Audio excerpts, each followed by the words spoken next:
നിങ്ങളിലേക്ക് സ്വർണ്ണവില കൃത്യമായി എത്തിക്കുന്ന ഈ ചാനൽ സബ്സ്ക്രൈബ് ചെയ്യാനും നോട്ടിഫിക്കേഷൻ ലഭിക്കുവാനായി ബെല്ലൈക്കൺ അമർത്താനും മറക്കരുത്.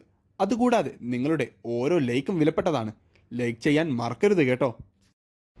ജനങ്ങളെ ഞെട്ടിച്ചുകൊണ്ട് അന്താരാഷ്ട്ര വിപണിയിൽ നല്ലൊരു കുതിപ്പാണ് ഇപ്പോൾ നേരിട്ടുകൊണ്ടിരിക്കുന്നത്. ഒരൗൺസ് സ്വർണ്ണത്തിന് $2,385 പരിധിയിൽ വ്യാപാരം പുരോഗമിച്ചുകൊണ്ടിരിക്കുമ്പോൾ കേരളത്തിൽ രണ്ടാം ദിവസവും വിപണിയിൽ വർധനവ് നേടാൻ കാരണമായി. ഇതോടെ കേരളത്തിൽ കഴിഞ്ഞ 2 ദിവസത്തിനുള്ളിൽ 1000 രൂപയുടെ അടുത്താണ് വർധനവ് രേഖപ്പെടുത്തിയത്. കേരളത്തിൽ ഇന്ന് 22 ക്യാരറ്റ് സ്വർണ്ണവിലയിൽ 1 ഗ്രാമിന് 30 പവന് 240 രൂപയുടെയും വർധനമാണ് രേഖപ്പെടുത്തിയത്. അതോടെ ഇന്ന് 22 ക്യാരറ്റ് സ്വർണ്ണവില 1 ഗ്രാമിന് 6760 പവന് 54,080 രൂപയിലുമാണ് വ്യാപാരം പുരോഗമിച്ചുകൊണ്ടിരിക്കുന്നത്. വിപണിയിലെ അപ്ഡേറ്റ്സുകൾക്കും വാർത്തകൾക്കുമായി ചാനൽ സബ്സ്ക്രൈബ് ചെയ്യാൻ മറക്കരുത്. Thanks for watching. Gold price Kerala today.